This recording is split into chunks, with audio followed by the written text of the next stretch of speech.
আজি আমি এটা নতুন আদৰ্শ লওঁ। মই আছোঁ শ্বিলঙত। শ্বিলঙত এটা বস্তু দেখুৱাওঁ আপোনালোকক, যিটো বস্তু আপোনালোকে চাই আচৰিত পাব। শ্বিলঙত ইমান গছ গছনিয়ে ভৰি থাকে, যিবোৰ গছ গছনি কাটি থাকিলেও কিজানি শেষ নহ'ব। তথাপিতো শ্বিলঙৰ মানুহে চাওক ইমান গছ গছনিয়ে ভৰি থকা ঠাণ্ডা পৰিৱেশ এটাত মানুহে এনেও ঠাণ্ডা, যিমান ঠাণ্ডা এতিয়া এইটো অনুভৱ হৈ আছে, তাৰপিছতো গছ গছনি ৰুবলৈ এৰা নাই।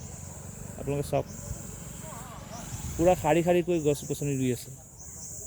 এয়া হৈছে শ্বিলঙৰ মানুহৰ বা মেঘালয়ৰ মানুহৰ আদৰ্শ হয়। গতিকে এই আদৰ্শ আমি অসমতো ল'ব লাগে। প্ৰত্যেক দিনাই গছ ৰোৱাৰ চেষ্টা কৰিব লাগে। গতিকে ইমান ঠাণ্ডা জেগা, ইমানেই ঠাণ্ডা, ইমানেই গছ গছনি, আপুনি চাওক চাৰিওফালে গছ গছনি ভৰ্তি, তথাপিতো গছ ৰুবলৈ এৰা নাই। এয়া এটা ডাঙৰ আদৰ্শ।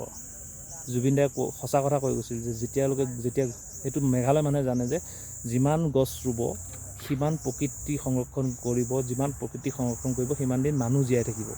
প্ৰকৃতি অবিহনে মানুহ আধৰুৱা, এই কথাষাৰ সঁচা। সেইকাৰণে ইমান পৰিৱেশ ইমান ধুনীয়া হৈ থকা স্বত্তেও গছ ৰুবলৈ এৰা নাই। আপুনি চাওক শাৰী শাৰী কিমান গছ পুলি ৰুইছে, চাওক দুইটা চাইডত দেখাইছোঁ আপোনালোকক। এয়া হৈছে এটা আদৰ্শ।